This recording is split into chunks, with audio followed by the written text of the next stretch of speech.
Hello and welcome to my channel. Today I'm going to show you how you can remove your password from your Shopify store. Go to your Shopify store, then go to the online store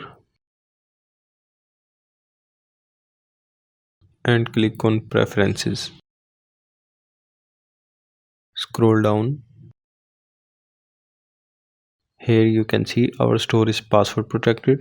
To remove your password, you have to purchase a plan. If you have purchased the plan, this will show something like this. You can remove your password here and uncheck this box and click on save. Then your password will be removed from your Shopify store and anyone can visit that store. I hope you liked this video. If you find this video helpful, please like and subscribe to our channel and we will see you in our next video.